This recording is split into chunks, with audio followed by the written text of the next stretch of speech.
할렐루야. 우리 옆 사람과 함께 인사 나누겠습니다. 3일 동안도 수고 많이 하셨습니다. 네, 3일 동안 이렇게 건강한 모습 보니까 너무너무나 좋은 것 같습니다. 여러분 사랑하고 축복합니다.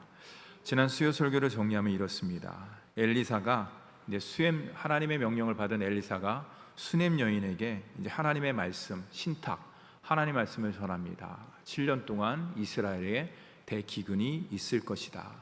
그러니 너희는 얼른 이곳에서 다른 곳으로 피해서 생명을 유지해라. 7년 기근이라는 하나님의 말씀이 수넴 여인과 이스라엘 사람들에게 다가오는 느낌이 다른 것이죠. 하나님을 경외하는 수넴 여인에 있어서 엘리사의 7년 기근, 엘리사가 전한 7년 기근은 뭡니까? 은혜로 다가오는 것이에요. 복음으로 다가오는 것이죠. 왜냐하면 그런 얘기를 듣지 않았다고 하면 어떻게 되겠습니까? 이스라엘에서 꼬박 7년 동안 기근을 겪으면서 어려움을 당했던 것이죠. 그러나 그 여인에게는 그런 은혜로 다가왔지만 이스라엘에게 뭡니까? 심판이에요. 그것은 7년의 기근은 하나님의 말씀에 불순종하는 말미암아서 당하는 심판이라고 할 수가 있습니다. 수넴 여인에게 있어서는 은혜요 복음이고, 이스라엘 백성들에게 있어서 왕과 신하들과 그 모든 이스라엘 백성들에서는 그것이 저주요 심판인 그 기준은 과연 무엇일까요? 제가 지난번에도 말씀드렸듯이 하나님을 경외하는 마음이라고 할 수 있어요. 수넴 여인은 엘리사를 공개함을 통해서 하나님을 섬기는 그런 마음을 드러낸 것이죠. 이스라엘 백성들은 어떻습니까? 이스라엘 백성뿐만 아니라 이스라엘 왕과 그 신하들은 엘리사의 말에 귀도 듣지를 않아요. 콧방귀를 뀌는 것이죠. 그것에 대해서 우리가 무슨 상관이 있냐, 마치 딴 세상 이야기처럼 하는 것을 볼 수가 있습니다. 그렇죠. 하나님을 경외하는 자에게 있어서 복음은 은혜입니다. 그러나 그렇지 않은 자, 하나님 말씀에 불순종한 자에게 있어서 복음은 뭡니까? 결국에는 멸망이요 심판이고 저주로 다가올 수밖에 없습니다. 이제 7년 기근이 다 끝나고 수넴 여인이 자기가 잃어버린 집과 전토를 찾기 위해서 왕에게 이제 호소를 합니다. 근데 그때 마침 왕과 게하시가 엘리사의 이야기를 나누고 있었어요. 엘리사의 여러 가지 이적의 이야기도 있었지만 그때 마침 수넴 여인이 내 재산과 내 집 전토를 돌려주세요라고 왕에게 호소한 바로 그때 뭡니까? 왕이 게하시에게 물어봅니다. 야, 엘리사라는 사람이 그렇게 큰 능력의 사람인데 어떤 일들을 행했냐? 그랬을 때 게하시가 엘리사의 대표적인 사건을, 수넴 여인의 사건을 이야기하는 것이죠. 수넴 여인에게 아들을 하나님의 은혜 가운데 허락해 주셨습니다. 근데 그 아들이 시름시름 앓다가 그만 죽게 되는 것이죠. 그랬을 때 엘리사가 그 아들을 살리는 놀라운 기적을 행했습니다. 그 이야기를 나누고 있을 때 마침 바로 그때 수넴 여인이 왕에게 다가간 것이죠. 사랑하는 성도 여러분, 이 모든 과정이 믿지 않은 사람들에게 있어서는 야, 어떻게 그렇게 앞뒤가 딱 맞을까? 마치 영화 한 편을 만들듯이 어떻게 그렇게 작가가 기가 막히게 만들었을까? 그렇게 생각할 수가 있습니다. 우연이라고 생각할 수가 있는 것이죠. 그러나 여러분, 결코 믿는 자에게 있어서 그것은 우연이 아니지요. 하나님의 보이지 않는 손길로 인해서 수넴 여인이 인도함 받은 것을 우리가 볼 수가 있는 것입니다. 하나님은 7년 동안 수넴 여인을 지켜주시고 보호해주시고 인도해주셨습니다. 7년뿐만 아니라 7년 이후에 일어날 일까지 우리 주님께서는 다 하셨기 때문에 그 모든 것들을 수넴 여인을 위해서 준비시켜 주셨다는 것이에요. 수넴 여인의 하나님만 그렇습니까? 그렇지 않지요. 그 수넴 여인을 통해서 역사하시는 그 하나님이 저와 여러분의 하나님인 것을 믿고 고백하는 우리 모두가 되기를 간절히 바랍니다. 수넴 여인의 모든 삶을 알고 우리 주님께서 보호해 주시고 인도해 주시고 준비시켜 주신 것처럼 하나님의 자녀인 우리 또한도 우리 주님께서 우리의 인생의 일거수일투족을 다 아시기 때문에 보호해 주시고 지켜 주시고 이 어렵고 곤고하고 힘든 때에 우리 주님께서 모든 것들을 준비시켜 주 말미암아서 넉넉하게 극복하고 이기는 줄 믿으시기 바랍니다. 이어서 이제 하사엘의 이야기가 나오는데요. 거기서 전해주는 이야기는 영적 메시지는 단 하나예요.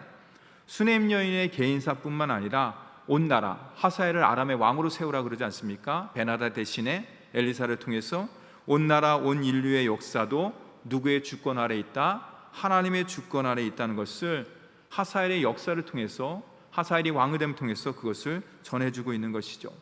온 인류의 역사가 하나님의 손에 있는 것처럼 우리의 개인의 사도, 그렇죠? 저와 여러분의 개인사뿐만 아니라 가정사뿐만 아니라 우리의 모든 인생 또한도 하나님의 손안에 있다는 것을 꼭 기억하시고, 세상이 저와 여러분을 안전하게 지켜주는 것이 아니라 뭡니까? 하나님의 손길, 하나님의 사랑, 하나님의 은혜만이 저와 여러분의 가정, 내 심령, 우리의 삶, 우리의 이웃 또한도 우리 주님의 손길 안에 있을 때, 은혜 안에 있을 때, 주님의 사랑을 덧입었을 때 그 모든 것들이 안전하다는 것을 꼭 기억하시고 날마다 복음을 함께 나누는 우리 모두가 되기를 간절히 바랍니다. 이제 오늘 말씀은 이제 엘리사의 때에 유다 왕 여호람과 아하시아 두 왕의 이야기를 나오고 있어요. 먼저는 유다의 여호람 이야기를 한번 나누도록 하겠습니다. 우리 다 같이 16절 말씀을 함께 읽도록 하겠습니다. 16절 말씀입니다. 시작. 이스라엘의 왕 아합의 아들 요람 제5년에 여호사밧이 유다의 왕이었을 때 유다의 왕 여호사밧의 아들 여호람이 왕이 되니라. 굉장히 평범한 내용이에요. 그렇죠? 뭡니까? 이스라엘 왕 아합 요람 5년에, 그렇죠? 예. 북이스라엘 왕 아합 요람 5년에 여호사밧 남유다, 그렇죠? 남유다의 유다의 왕이었을 때 유다의 왕 여호사밧의 아들 여호람이 왕이 됐다. 이게 북이스라엘 아합의 아들 요람 통치 5년에 여호람이 등극했다는 내용을 이제 설명을 하는 것이에요. 근데 여기에 보면은 약간 특이한 점이 있어요. 제가 밑줄을 쫙 쳤는데 한번 보시기 바랍니다. 여호사밧이 유다의 왕이었을 때, 이 말이 뭔가? 남유다 여호사밧이 유다의 왕이 되었을 때 유다의 또 다른 왕 여호사밧을 여호람이 왕이 되었다. 이게 무슨 말입니까? 즉 남유다의 여호사밧과 그의 아들 여호람이 함께 통치했다는 것이에요. 함께 다스렸다는 것이에요. 이걸 뭐랍니까? 섭정이라고 이야기해요. 섭정. 이제 그의 아들 여호람이 왕이 되기 위해서 충분한 조건들을 다 갖추자 여호사밧이 섭정을 거두고 이제 네가 왕이 되라, 여호람 너가 왕이 되라라고 이제 이야기한 내용이 바로 16절의 내용이에요. 근데 오늘 말씀에 자세히 보면요, 여호람은 32세에 왕이 되었다라는 것이죠. 그렇죠? 그 밑에 보면은 17절 말씀에 보면 뭡니까? 여호람이 왕이 될 때의 나이가 32세라 예루살렘에서 8년 동안 통치하니라. 32세의 왕이 되어 예루살렘에 몇 년을 통치했냐? 8년을 통치했다는 것. 여러분 생각해 보세요. 8년이면 긴 세월입니까? 긴 세월이 아니에요. 어떤 왕은 20년, 30년, 40년까지 하는 왕이 있는데 여호람 뭡니까? 8년밖에 통치를 못했다는 것이에요. 왜 여호람은 길게 통치를 하지 못했을까? 왜 남유다를 길게 다스리지 못했을까? 그 이유에 대해서 18절 말씀 성경이 증거를 하고 있어요. 다 함께 18절 말씀도 함께 읽도록 하겠습니다. 시작. 그가 이스라엘 왕들의 길을 가서 아합의 집과 같이 하였으니 이는 아합의 딸이 그의 아내가 되었음이라. 그가 여호와 보시기에 악을 행하였으나. 왜 그가 길게 통치하지 못했냐? 첫 번째는 뭐냐? 여호와 보시기에 악을 행했다는 것이에요. 그러면 도대체 여호람이 하나님 보시기에 어떤 악을 행했길래 우리 주님께서 그것을 악하게 여기셨을까? 그 이전에 먼저 우리가 생각해야 될 것은 무엇이냐?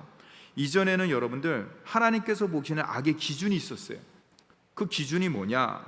여러분 잘 알다시피 여로보암과 르호보암 아시지 않습니까? 사울, 다윗, 그 다음에 솔로몬, 그렇죠? 솔로몬 이후서부터 분열 왕국이 시작되잖아요. 남북이 나눠지잖아요. 그 분열 왕국의 시작이 뭐냐면 여로보암과 르호보암이요. 솔로몬의 아들 르호보암 때에 많은 신하들이 와서 이야기를 합니다. 당신의 아버지께서 고된 노역과 여러 가지 멍에를 갖다 많이 메었기 때문에 이제 가볍게 하시면은 이스라엘의 모든 사람들이 당신을 왕으로 추대하고 솔로몬 아들 르호보암을 왕으로 추대하고 따르겠습니다. 그랬을 때 나이 든 신하들하고 상의를 안 해요. 젊은 신하들하고 이야기를 하자. 야, 이런 이야기를 하는데 너는 어떻게 생각하냐? 근데 거기에 주동자가 뭐냐면 여로보암이에요. 여로보암. 예, 거기에 대장머리가 여로보암이었어요. 그래서 3일 후에 와라. 그리고 3일 르호보암이 자기의 젊은 친구들하고 뭐 이런 얘기를 하는 것이에요. 아버지가 이렇게 했는데 너 가볍게 하면 안 돼. 너를 우습게 여길 거야. 나이가 어리기 때문에. 그러니까 오히려 지금보다도 더 노역을 고되게 시키고 세금을 강하게 거두고 모든 것들을 강하게 하면 아마 많은 백성들이 너에게 순종할 거야. 젊은 신하들의 이야기를 그대로 듣고서 르호보암이 그대로 이야기한 거예요. 3일 후에 여로보암과 많은 사람들이 왔습니다. 그랬을 때 어떻게 하기를 원하십니까? 르호보암님. 그랬을 때 우리 아버지께서 이렇게 했는데 나는 더 징하게, 더 심하게, 더 노역을 갖다 시킬 것이다. 그랬을 때 결국에는 어떻게 했습니까? 남과 북이 나눠지는 비극이 생기지 않습니까? 그때의 주동자가 바로 여로보암이었어요. 근데 여로보암도 하나님께서 너도 10지파를 다스릴 것이다 라고 선지자 예언자를 통해서 그렇게 이야기를 했어요. 근데 여로보암이 그것을 마음 가운데 품고서 그래, 하나님께서 나에게 귀중한 10지파를 허락해 주셨으니까 감사합니다라고 하는데 딱 보니까 그 당시에 성전은 예루살렘이었잖아요. 그렇죠? 예루살렘에서 예배를 계속 드리는 것이에요.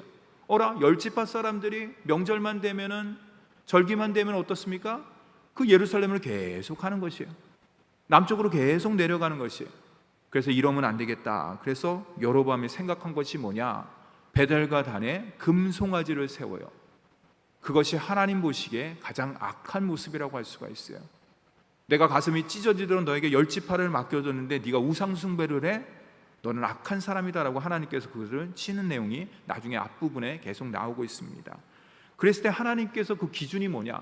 이스라엘 왕들을 갖다 이야기할 때 여호와 보시기에 악하다는 그 기준은 뭐냐면 아까 북이스라엘의 여로보암, 베델과 단에 금송아지 생기고 우상 섬겼을 때 그 모습을 갖다 이야기를 한 거예요. 근데 어느 순간서부터 그 모습이 바뀌었어요. 뭡니까? 아합의 죄가 여로보암 죄보다 더 커졌어요. 그래서 이스라엘의 모든 왕들이 여호와 보시기에 악하더라라고 이야기했을 때 그 악함의 기준이 뭐냐? 새로운 악함의 기준이 뭐냐? 아합의 죄를 갖다 이야기할 때 그 기준으로 삼는 것이에요. 오늘 말씀도 그것을 이야기하는 것이에요. 근데 좀 이상한 내용이 나옵니다. 뭐가 이상하느냐? 여기 남유다의 왕 여호람이 왜 북이스라엘 아합의 길로 갔을까? 궁금하지 않습니까? 그것에서 18절은 분명히 이야기를 하고 있어요. 그가 이스라엘 왕들의 길로 가는데 그 이유가 뭐냐? 이는 아합의 딸인 그의 아내가 되었습니다. 아합의 딸이 그의 아내가 되었다는 것이에요. 제가 그래서 밑줄을 쫙 껐어요. 이게 무슨 말이냐? 남유다 여호사밧이 더 강한 나라를 만들기 위해서, 부강한 나라를 만들기 위해서 나름대로 머리를 씁니다. 그 머리 쓴 게 뭐냐면 북이스라엘의 아합과 정략 결혼을 하는 것이에요. 우리가 남과 북이 나눠졌는데 우리 이렇게 하지 말고, 지금 외세도 강한데 남과 북이 한 마음을 먹고서 하나로 합쳐서 우리 나갑시다. 그러기 위해서는 어떻게 되냐? 정략 결혼이 필요한 것이에요. 그래서 아합의 딸을 갖다 뭡니까? 여호람의 아들과 정략 결혼을 시킨 것이에요. 이게 바로 하나님 보시기에 악한 모습이라고 할 수 있어요. 사는 성도 여러분, 강한 나라 결국에는 어떻게 했습니까? 강한 나라를 구했지만 결국에는 뭡니까? 악한 나라로 변질된 것을 볼 수가 있는 것이, 그 모든 동맹과 연합이 결국에는 뭡니까? 악함으로 치닫는 모습으로 볼 수가 있는 것이에요. 이걸 통해서 우리가 분명히 알 수 있는 것은 이 세상의 많은 사람들은 강함을 추구합니다. 힘을 의지합니다. 권력이 파워가 최고다라고 이야기를 합니다. 그러나 오늘 성경 말씀 분명히 이야기를 하고 있어요. 강한 나라, 강한 군사, 강한 리더십은 인간 간의 연합으로 되지 않는다는 것이. 그럼 무엇으로 가능한 것인가? 강한 나라를 만들기 위해서, 강한 국민을 만들기 위해서, 강한 군대를 만들기 위해서, 강한 리더십을 갖기 위해서 가장 필요한 것은 무엇이냐? 바로 하나님을 가까이 할 때, 주님의 눈안에 들 때 그 모든 것들이 가능하다는 것이에요. 사랑하는 성도 여러분, 강한 나라, 행복한 가정, 건강한 심령은 뭐로 이루어진다? 오직 하나님을 통해서 이루어지는 것을 꼭 기억하시고 더 말씀을 가까이 하고 더 말씀의 순종함을 통해서 그 모든 것들을 이루는 저와 여러분이 되기를 간절히 바랍니다. 19절 말씀에 보면요, 그럼에도 하나님께서 긍휼을 베풀어 주셔요. 여호와께서 그의 종 다윗을 위하여 유다 멸하기를 즐거워하지 아니하셨으니 이는, 그 이유는 뭐냐? 그와 그의 자손에게 항상 들불을 주겠다고 말씀하셨습니다. 다윗의 언약을 하나님께서 기억하셔갖고 여호람이 그렇게 못된 짓을 하는데 아합의 꾀에 넘어가갖고 아합의 길로 계속 가갖고 남유다를 갖다 다 타락시키는데도 불구하고 하나님께서 남유다를 찌시지 않는 모습을 오늘 19절 말씀을 통해서 볼 수가 있는 것이에요. 사랑하는 성도 여러분, 이걸 통해서 우리가 분명히 알 수 있는 것은 그들이 순종을 잘해서 하나님께서 그들을 지켜주는 게 아니에요. 그렇죠? 뭡니까? 하나님께서 다윗과 맺은 언약을 기억하셨기 때문에, 하나님은 신실하시기 때문에 그런 것이에요. 우리는 이걸 뭐라고 이야기하느냐? 복기라고 이야기해요. 제가 늘 자주 쓰는 말이에요. 복기. 바둑을 둘 때 그 모든 것들이 끝날 때 나중에 바둑판을 다 정리한 다음에 한 수 한 수 생각하면서 내가 진 것이 무엇이지, 내가 뺏긴 집은 무엇인지를 생각하면서 두는 것을 복귀라고 이야기하는 거예요. 근데 여러분, 놀라운 것은 우리가 복귀하는 신앙을 가져야 된다고 늘 말하지만은 하나님의 은혜와 하나님의 사랑과 하나님의 능력을 기억할 때 그것은 복귀하는 신앙이고 그것이 참된 신앙이고 우리의 신앙을 건강해 준다는 것을 이야기했는데, 중요한 것은 우리뿐만 아니라 하나님 또한도 복귀한다는 것이에요. 오늘 말씀 19절 말씀 가운데 하나님 또한도 복귀하는 것이에요. 하나님께서 기억하시는 것이에요. 하나님께서 과거 역사를 생각하시는 것이에요. 남유다 아합의 길을 따라갔고 여호람 요거 봐라, 내가 요거 가만 놔두지 않겠다라고 딱 생각하는데 가만 생각해 보니까 다윗의 언약을 생각하신 것이에요. 하나님과 다윗의 언약을 생각하신 것이에요. 하나님, 우리 민족과 이 나라를 긍휼히 여겨주시고 우리가 주의 성전에서 기도할 때 모든 것들을 용서해 주시고 사해 주시고 은혜를 베풀어 주시옵소서. 그것을 하나님께서 그렇게 하겠다고 생각하신 거예요. 그게 하나님께서 기억하신 것이에요. 그래서 여러분들, 우리의 신앙만 복귀하는 것이 아니라 하나님 또한도 복귀하는 모습을 갖고 있다는 것을 꼭 기억하시고 하나님 눈에 날마다 나아가는 저와 여러분이 되기를 간절히 바랍니다. 그러기 위해서는 우리의 마음의 중심 가운데 하나님을 날마다 모셔야 되는 것이에요. 더 나아가서 선한 이들과 날마다 함께해야 되는 것이에요. 그게 바로 하나님 자녀의 복된 삶이라고 할 수가 있는 것이죠. 20절에서 24절의 말씀은 이제 여호람의 안타까운 이야기가 이제 계속 나오고 있습니다. 20절에 보면은 여호람 때 에돔이 유다의 손에서 배반하여 자기 위에 왕을 세운 고로. 여호람 때 다윗이 점령한 에돔이 배반을 합니다. 근데 에돔뿐만 아니라 여호수아가 점령한 림나 또한도 22절 말씀에 배반을 해요. 여러분, 이게 무슨 말인가? 하나님께서 유다를 향한 은혜를 하나하나씩 거두어 가시는 모습을 볼 수가 있어요. 물론 앞에서 다윗의 언약을 기억하셔 갖고 여호람과 남유다를 치지는 않지만은 너무나 안타깝게도 하나님께서 유다를 향한 그 은혜와 사랑을 하나하나씩 걷어가는 모습을 여기서 볼 수가 있는 것이에요. 우리의 심령과 우리의 가정과 우리의 삶을 누가 지켜줄 수가 있습니까, 여러분? 권세, 물질, 세상? 그렇지 않아요, 여러분들. 뭡니까? 오직 하나님의 사랑과 하나님의 은혜만이 그 모든 것들을 지켜주시다는 것을 꼭 기억하시고, 여러분들의 가정, 여러분의 심령, 여러분의 자녀, 여러분의 삶, 여러분의 사업, 직장을 든든히 지키시기를 원하신다 그러면 그 모든 하나님의 은혜를 사모하고 더 하나님께 나아가는 저와 여러분이 되기를 간절히 바랍니다. 25절에서 29절 말씀은 이제 아하시아의 이야기가 나오고 있어요. 근데 8년을 통치한 여호람이 죽고 이제 아하시아가 왕이 됩니다. 근데 몇 년을 통치했냐? 오늘 말씀에 보면 뭡니까? 26절 말씀을 함께 읽도록 하겠습니다. 시작. 아하시아가 왕이 될 때의 나이가 22세라. 예루살렘에서 1년을 통치하니라. 그의 어머니의 이름은 아달랴라. 이스라엘 왕 오므리의 손녀이더라. 앞에서 아까 18절과 19절 말씀이 중요한 것처럼 오늘 이 뒷내용 아하시아 내용도 바로 26절 말씀이 가장 중요한 말씀이에요. 자, 그래서 밑줄을 걷어요. 그의 어머니의 이름은 아달랴라. 이스라엘 왕 오므리의 손녀이더라. 아하시아의 어머니가 누구라고요? 아달랴라는 것이에요. 그 아달랴는 누구냐? 오므리의 손녀예요. 쉽게 얘기해서 아합과 이세벨이 낳은 딸 이름이 바로 아달랴라는 것이 아달랴. 사랑하는 성도 여러분, 여호람과 아하시아의 인생을 한마디로 정의하면 오늘 말씀 가운데 두 왕이 나오는데, 그렇죠? 예, 여호람과 아하시아 두 왕이 나오는데 그의 인생을 여러분 이 말씀 가운데 쭉 보면서 한마디로 정의하면 뭐라고 정의할 수 있겠어요? 야, 참 잘 산다, 참 행복하겠다, 참 부귀와 권세와 명예를 다 누리고 있구나. 여러분 그렇게 보이십니까? 저는 그렇지 않아요. 참 안타깝다, 참 헛되구나, 허무하구나. 왕이 되려고 얼마나 노력을 많이 했겠어요. 그러나 딱 한 왕은 8년을 통치하고 그의 아들 여호람은 8년을 통치하고 그의 아들 아하시아는 통치가 뭐예요? 1년을 통치하는 거예요. 1년을 통치하는 거예요. 1년 통치하기 위해서 그 많은 왕이 된 것이에요. 여러분 뭡니까?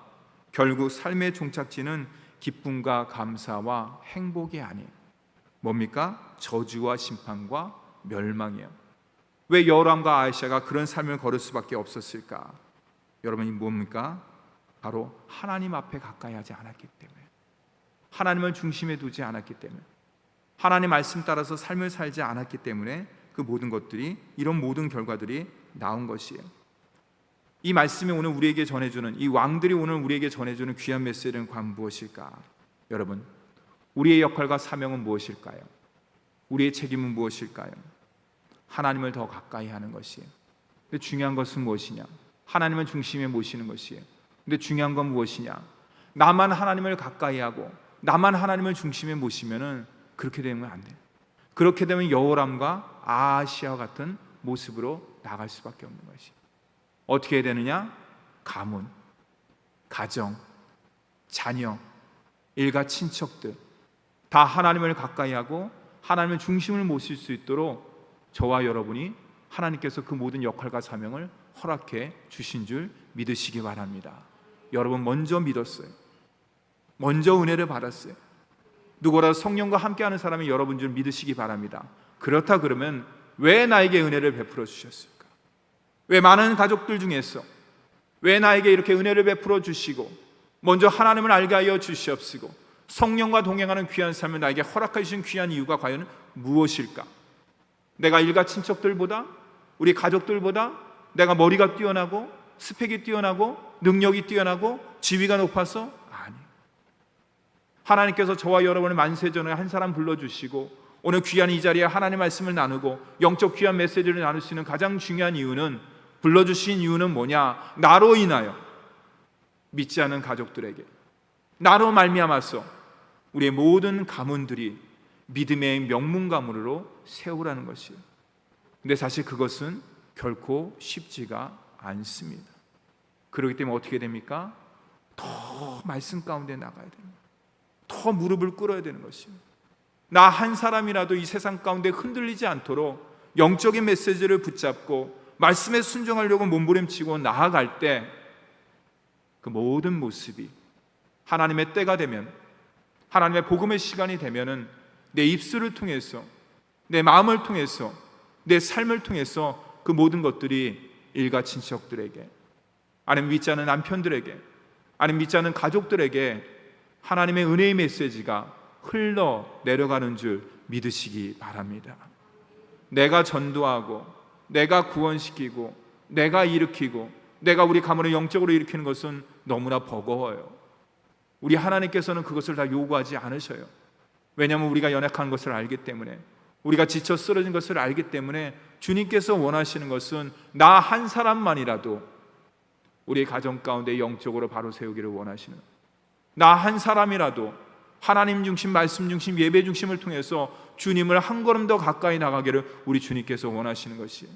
그런 마음을 가지고, 그런 삶을 가지고 우리가 하루하루 신앙생활을 갖다 매진하면서 나아갈 때 성령께서 저와 여러분을 붙잡아 주시고, 성령께서 우리 일가 친척들을 감화 감동시켜 주시고, 성령께서 주님의 때에 그 모든 역사를 이루어 주는 줄 믿으시기 바랍니다.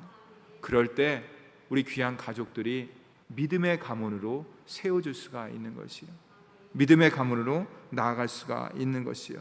사는 성도 여러분, 이 땅 가운데 가장 중요한 일은 무엇일까요? 돈 버는 일 중요합니다. 요즘에 아파트가 그렇게 문제라고 그러더라고요. 아파트 한 채 사는 거 중요합니다. 그리고 더 나아가서 우리 자녀들 잘 지내는 거 중요합니다. 근데 그거보다도 더 중요한 건 오늘 말씀을 통해서 이 왕들이 부귀와 권세와 명예, 아파트가 없었겠습니까? 돈이 없었겠습니까? 명예가 없었겠습니까? 세상의 모든 것들을 가지지 못했을까요? 그러나 하나님 보시기에는 아무것도 아니에요. 헛된 것이에요. 허무한 인생이에요. 무엇입니까? 이 땅 가운데 가장 중요한 것은 돈이 아니에요. 아파트가 아니에요. 권세가 아니에요. 명예가 아니에요. 바로 영적인 것, 주님과 함께하는 마음, 주님과 함께하는 삶, 주님을 가까이 하는 그런 심령. 그랬을 때 하나님께서 그 모든 모습을 보시고 때를 따라서 돕는 은혜 베풀어 주시고, 하나님의 자녀로서 주님 물질이 부족합니다. 그럼 내가 다 알고 있다, 다 채워놨다, 감사합니다 주님. 그렇게 나가면 되는 것이고, 주님 건강이 부족합니다. 그럼 걱정하지 마라, 내가 건강 또한도 다 준비시켜놨다, 네 감사합니다. 하나님, 우리 자녀가 이런 일로 가야 되는데 어려움이 있습니다. 염려하지 마라, 내가 인생의 안내자가 되지 않냐, 내가 비치고 등불이지 않느냐, 염려하지 말고 너는 영적인 일에 매진하고 주님 앞에 날마다 우리 가문을, 우리 가정을 주님 앞으로 인도하는 일에 최선을 다하라. 그럼 나머지 모든 것들은 내가 책임져 주겠다는 그 믿음을 가지고 한 주일 동안도 영적인 가문을 세우시고 믿음을 세우시고 믿음의 반석 가운데 든든히 나아가는 저와 여러분이 되기를 간절히 바랍니다.